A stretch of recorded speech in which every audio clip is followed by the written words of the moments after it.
Hello students, this is Faisal sir here. I first of all welcome you all to our YouTube channel Oriental Higher Secondary School.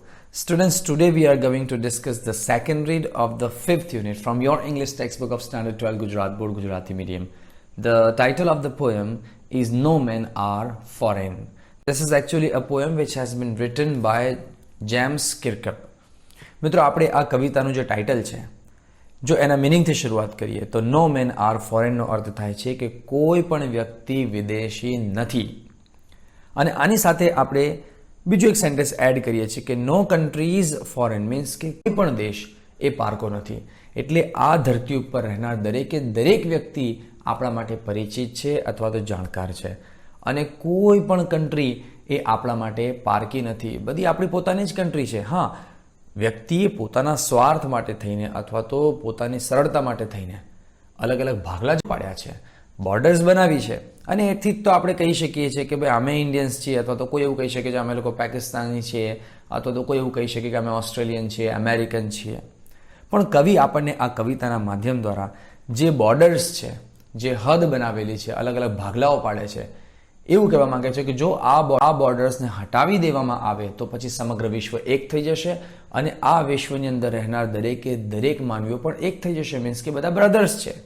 તો અહીંયા આ કવિતાના માધ્યમ દ્વારા આપણને કવિએ વિશ્વ બંધુત્વની ભાવનાનો સંદેશ આપ્યો છે, અથવા તો આપણને યુનિવર્સલ જે બ્રધરહુડ છે એની આપણને વાત કરી છે. અને એના માટે કવિ આપણને અલગ અલગ પ્રકારના દ્રષ્ટાંત અહીંયા કવિતામાં રજૂ કરી રહ્યા છે. એમાં કવિ એવું કહેવા માંગે છે કે અલગ અલગ જે કન્ટ્રીઝ છે એમની આર્મીના યુનિફોર્મ્સ એ વિવિધ હોય છે. અને એ દરેકે દરેક અલગ અલગ જે યુનિફોર્મ્સ હોય છે એની અંદરનું શરીર તો એક જ છે ને. આપણા બધા જ લોકોનું જે હ્યુમન સ્ટ્રક્ચર એટલે કે જે શારીરિક બાંધો છે એ બધાનો સરખો છે, કોઈ અલગ અલગ નથી. બધાને બે આંખો હોય, બે કાન હોય, બે હાથ હોય, બે પગ હોય, બધું સરખું જ હોય, સમાન જ હોય છે, કોઈને અલગ નથી હોતું. એટલે કવિ એમ કહે છે કે આપણા બધાનો જન્મ આ ધરતી ઉપર થયો છે અને આપણે બધા જ આ ધરતી ઉપર ચાલીએ છીએ, રહીએ છીએ અને આ ધરતી ઉપર જ આપણે શ્વાસ લઈએ છીએ અને આપણા બધાનો અંત પણ આ ધરતી ઉપર જ થવાનો છે. એટલે કે આપણે બધા અહીંયા જ સમાઈ જવાના છીએ, અહીંયા જ આપણો અંત થવાનો છે. કોઈ અહીંયાથી ક્યાંય છૂટીને જઈ શકવાનું નથી. આ ધરતી ઉપર જે સૂર્ય, હવા અને પાણી છે આપણા બધાના માટે એક સરખું છે. કોઈ આપણી કન્ટ્રી માટે સૂર્ય, હવા, પાણી અલગ છે અથવા બીજી કોઈ કન્ટ્રી માટે કોઈ અલગ પ્રકારનું છે એવી કોઈ વ્યવસ્થા નથી. બધા માટે એક સરખું જ છે. અને આપણે બધા જ પણ ખોરાક પણ એક સરખો ખાઈએ છીએ. અને જ્યારે યુદ્ધની પરિસ્થિતિ હોય છે ત્યારે બધા જ લોકોએ ભૂખ્યા રહેવું પડે છે. અને આપણે જે કામ કરીએ છીએ, મજૂરી કરીએ છીએ, પરિશ્રમ કરીએ છીએ એ પણ એક સરખો જ કરતા હોઈએ છીએ. અને દરેક વ્યક્તિને બે આંખો હોય છે અને દરેક વ્યક્તિની હાથની જે રેખાઓ છે એક સરખી સરખી છે. એટલે અહીંયા કવિ આપણને એવું કહેવા માંગે છે કે આપણા બધા જ વ્યક્તિઓની અંદર આટલી બધી જ્યારે એક સામ્યતા છે અથવા તો સરખાપણું છે, તેમ છતાં પણ એક કન્ટ્રીને બીજી કન્ટ્રી પ્રત્યે શા માટે દુશ્મનાવટ છે અથવા તો શા માટે વેરભાવની ભાવના વિકસાવવામાં આવે છે, રાષ્ટ્રવાદ, કોમવાદ, આ બધી ભાવનાઓને શા માટે જોર આપવામાં આવે છે. આપણે બધા લોકોએ હળી મળીને એક સાથે રહેવું જોઈએ. અને જો આપણે કોઈ કન્ટ્રી ઉપર ચડાઈ કરીએ છીએ અથવા તો યુદ્ધ કરીએ છીએ તો એનાથી નુકસાન આપણા પોતાના જ ભાઈઓનું છે, આપણા પોતાના જ માનવીઓનું છે. અને આપણે આપણી જ પોતાની ધરતીને શું કરીએ છીએ? પ્રદૂષિત કરીએ છીએ. તો વિદ્યાર્થી મિત્રો, આ જ બાબતને આપણે કવિતા દ્વારા વધારે સારી રીતે સમજવાનો પ્રયાસ કરીએ. ચલો અહીંયા આપણને જે સ્ટાન્ઝા આપેલો છે એ સ્ટાન્ઝાની પહેલી લાઈન તમે જુઓ. રિમેમ્બર, કવિ કહે છે કે યાદ રાખો, નો મેન આર સ્ટ્રેન્જ, કોઈ પણ વ્યક્તિ અજાણ્યો નથી.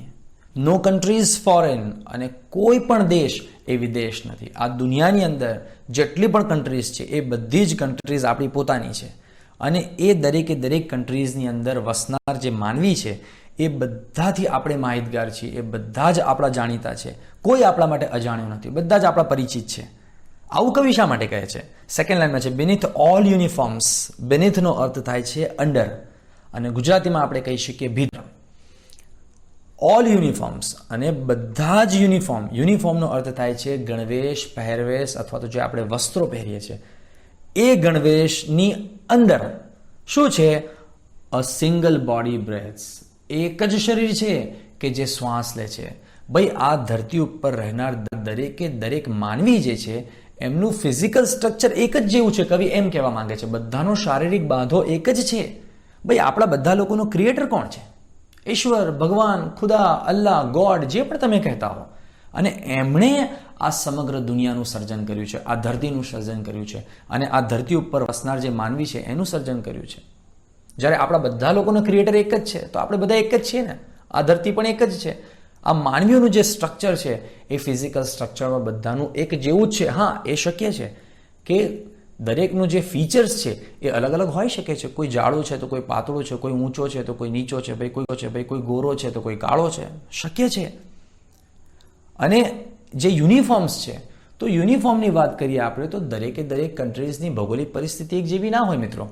અને દરેક કન્ટ્રીઝનું ટ્રેડિશન જે છે, કલ્ચર જે છે એક સરખું નથી હોતું. અરે આપણે આપણા ભારતની જ વાત કરીએ. આપણા ભારતના જે અલગ અલગ સ્ટેટ્સ છે, વસનારા માનવીઓ છે, એ લોકોના યુનિફોર્મ્સ જુઓ ને, કેટલી બધી વિવિધતાઓ આપણને જોવા મળે છે. પણ બધાના જે ફિઝિકલ સ્ટ્રક્ચર જે છે એ તો એક જ છે. ભાઈ કોઈ પણ કન્ટ્રીનો વ્યક્તિ આપણને આવીને એમ ના કહી શકે કે તમારા જ્યાં હાથ છે ને ત્યાં અમારા પગ છે. શક્ય જ નથી. ભાઈ તમારે બંને આંખો આગળ હોય છે ફેસ ઉપર, અમારે તો બંને આંખો પાછળ હોય છે ફેસ ઉપર. શક્ય જ નથી. આ બધા જ લોકોનું શારીરિક બાંધો જે છે એક સરખો જ છે. ફીચર્સ અલગ અલગ હોઈ શકે છે. ત્રીજી લાઈનમાં કવિ કહે છે like ours the land our brothers walk upon. Like ours, આપણી જેમ જ જે ધરતી ઉપર આપણે રહીએ છીએ, જે ધરતી ઉપર આપણે ચાલીએ છીએ, the land our brothers walk upon, એ જ ધરતી ઉપર આપણા ભાઈઓ ચાલે છે. અને અહીંયા બ્રધર્સ કોના માટે ઉપયોગમાં લેવામાં આવ્યો છે? કે જેને આપણે વિદેશી કહીએ છીએ, જેને આપણે પરદેશી કહીએ છીએ, ફોરેનર કહીએ છીએ. એ ખરેખરમાં વિદેશી, ફોરેનર અથવા તો પરદેશી નથી. એ આપણો પોતાનો ભાઈ છે, આપણો જાણીતો છે, આપણો માર છે, આપણો પરિચિત છે. એના વિશે અહીંયા વાત કરવામાં આવી છે કે જે ધરતી ઉપર આપણે ચાલીએ છીએ એ ધરતી ઉપર એ લોકો ચાલે છે. Is the earth like this, અને એ આ જ ધરતી છે ઇન વિચ, કે જેની અંદર વી ઓલ શેલ લાય, આપણે બધા જ લોકો અહીંયા રહી જવાના છીએ. મીન્સ કે આપણે બધા જ લોકો અહીંયા મરી જવાના છીએ આ જ ધરતીની અંદર. ભાઈ આપણા બધાનું સર્જન ક્યાં થયું છે? આ ધરતી ઉપર જ થયું છે. અહીંયા જ આપણે જન્મ લીધો છે અને આ ધરતીમાં જ આપણે બધા લોકો સમાઈ જવાના છીએ.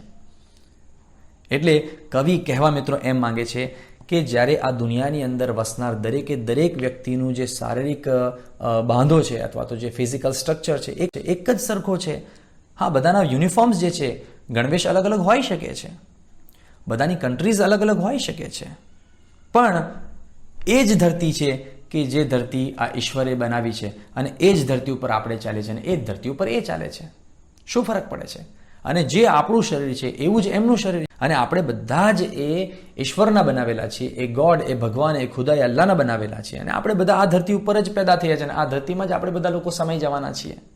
તો પછી આપણામાં ફરક ક્યાં છે? એટલે કવિ એમ કહેવા માંગે છે કે તો પછી આ બધું સરખું છે તો આ શત્રુતા શેની છે? આ રાષ્ટ્રવાદ શેનો છે? આ કોમવાદ શેની છે? આ એકબીજા પ્રત્યે જે વેરભાવ જે છે એ શા માટે છે? મળીને રહેવું જોઈએ, હળી મળીને રહેવું જોઈએ. કવિએ મેસેજ આપવા માંગે છે આપણને. They too aware of sun and air and water and are fed by the peaceful harvest, by war's long winter stowed. અહીંયા કવિ એમ કહેવા માંગે છે કે એ લોકો વાકેફ છે કોનાથી? સૂરજથી, હવાથી અને વોટર એટલે કે પાણીથી. ફેડ બાય પીસફુલ હાર્વેસ્ટ, અને આ ત્રણ વસ્તુ જ્યારે તમારે હાર્વેસ્ટ મીન્સ કે પાકને ઉગાવવો હોય એટલે કે ફસલ તમારે લેવી હોય તો ત્યારે તમારે આ ત્રણ વસ્તુની જરૂર પડે. સૂરજ, હવા અને પાણી. એના વગર ક્યારે પણ પાક ઉગી શકે નહીં. એ તો આપણે બધા જાણીએ જ છીએ. એટલે જે વસ્તુથી આપણે માહિતગાર છીએ, આપણે વાકેફ છીએ, એ જ વસ્તુથી એ લોકો પણ માહિતગાર છે, એ લોકો પણ વાકેફ છે. જે હવા, પાણી અને સૂરજ અહીંયા છે એ જ હવા, પાણી, સૂરજ ત્યાં પણ છે. આ બધી જ આ આખી દુનિયાનું સર્જન જે છે એ આપણા એક જ ક્રિએટરે કર્યું છે, તો બધું એનું જ હોવાનું છે. હા, કદાચ ભૌગોલિક પરિસ્થિતિ પ્રમાણે થોડો ફરક હોઈ શકે છે. ભાઈ ત્યાંની હવા કદાચ શુદ્ધ હોઈ શકે છે અથવા તો પ્રદૂષિત હોઈ શકે છે, પાણી થોડું મીઠું હોય અથવા કડવું હોય અથવા ખારું હોઈ શકે છે. સૂરજ ક્યાંક જે છે એ એમની ભૌગોલિક પરિસ્થિતિ પ્રમાણે પહેલા ઉગે છે પછી ઉગે છે, શક્ય છે. સમયની અંદર ફેરફાર હોઈ શકે છે પણ આ બધી જ વસ્તુઓનો ઉપયોગ કરીને શું થાય છે? શાંતિથી એ ફસલને છે જે સિંચન કરવામાં આવે છે અને ઉગાડવામાં આવે છે. By wars long winter start, જ્યારે યુદ્ધની પરિસ્થિતિ થાય છે ત્યારે આપણને બધાને ખબર છે કે કેવી હાલત થાય છે. ખોરાક નથી મળતો આપણને, કોઈ ફસલ ઉગાડવાનો કોઈ ચાન્સ જ નથી એ સમયની અંદર. અને લાંબો સમય સુધી જ્યારે વિન્ટરની સિઝન ચાલતી હોય તો વિન્ટરની અંદર બહારના જે ઠંડા પ્રદેશો છે ત્યાં સ્નોફોલ થાય છે અને માઇનસની અંદર જતું રહે 20-30 ડિગ્રી. ત્યારે પાક ઉગાવવો ક્યાંથી? ખૂબ જ મુશ્કેલ થઈ જાય છે. અને એ સમયે એ લોકો કેવા હોય છે? ભૂખ્યા હોય છે, સ્ટાર્વડ એટલે કે ભૂખ્યા હોય છે. તો લાંબા એવા શિયાળાના યુદ્ધથી ભૂખ્યા એવા એ લોકો શું કરે છે? શાંતિથી ફસલનું સિંચન કરે છે અને પછી એને એ લોકો ખાય છે. અને એ કેવી રીતે ઉગાવવામાં આવે છે?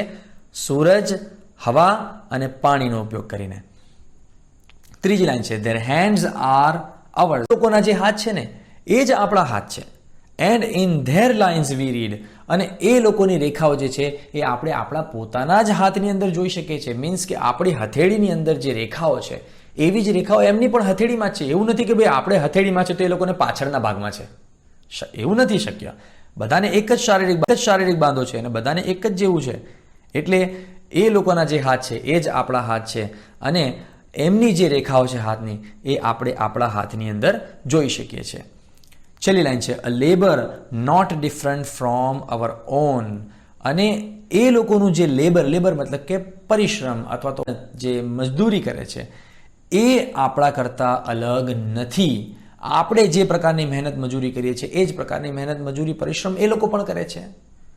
ભાઈ અહીંયા શિક્ષકો જે કામ કરે છે ભણાવવાનું એ જ કામ ત્યાં પણ શિક્ષકો ભણાવવાનું જ કરે છે. અહીંયા ડૉક્ટરો સારવાર કરવાનું કામ કરે છે દર્દીઓની, તો ત્યાં પણ ડૉક્ટરો સારવાર જ કરવાનું કામ કરે છે દર્દીઓને. એવું નથી કે ત્યાં કંઈ અલગ પ્રકારનું કામ થાય છે. ભાઈ ખેડૂતો અહીંયા પાક ઉગાવે છે ખેતરને ખેડીને, એવી જ રીતે ત્યાં પણ ફાર્મર્સ જે છે એ ખેતરને ખેડીને પાક ઉગાવે છે. એટલે બંનેનું જે છે એ દુનિયાની અંદર દરેક માનવી અને દરેક અલગ અલગ કન્ટ્રીઝની અંદર રહેનારા જે લોકો છે એ લોકોની મહેનત મજૂરી પરિશ્રમ એક જ જેવું છે. કોઈ અલગ પ્રકારનું કામ એ લોકો નથી કરતા કે આપણે કોઈ અલગ પ્રકારનું કામ કરતા નથી. બધાનું એક સરખા જ પ્રકારની મહેનત મજૂરી છે.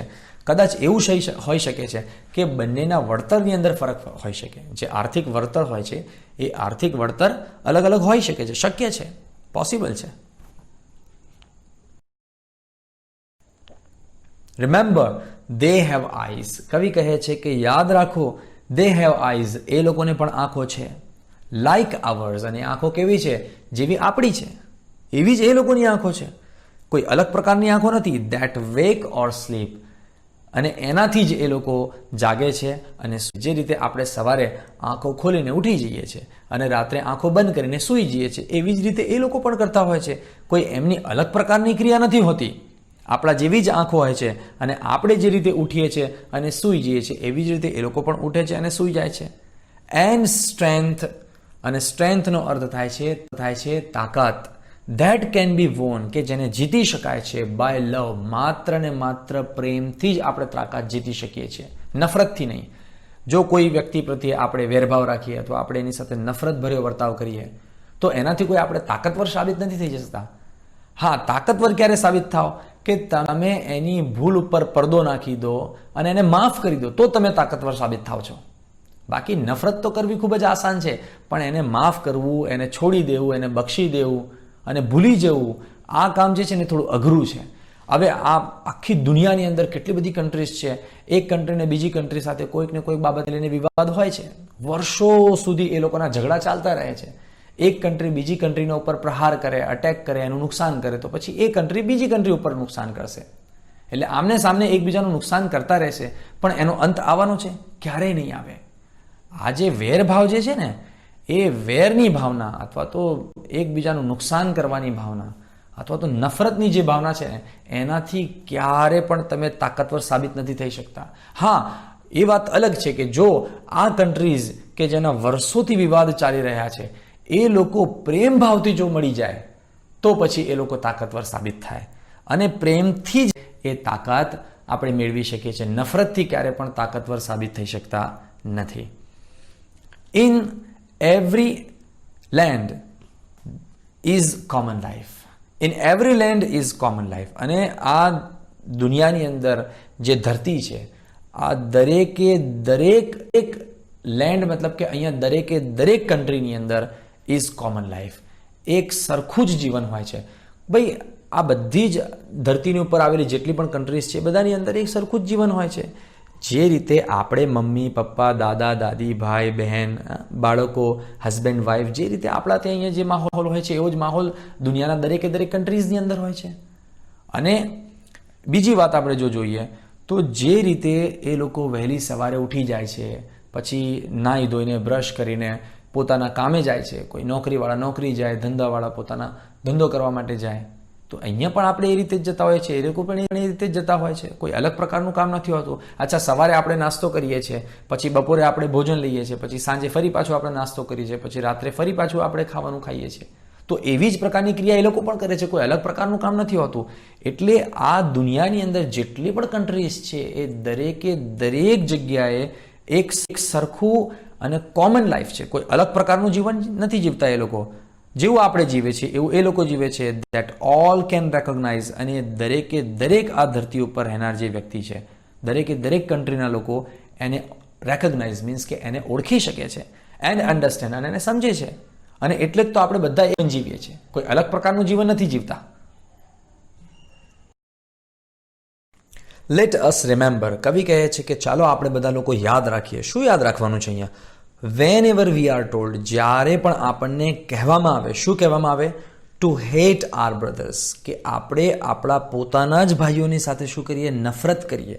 જ્યારે આપણને નફરત કરવાનું કહેવામાં આવે છે ત્યારે મિત્રો આ દુનિયામાં અથવા તો સમાજની અંદર ઘણા બધા એવા ફેક્ટર્સ છે કે જે લોકોનું કામ માત્ર નફરતની આગને ભડકાવવાનું છે.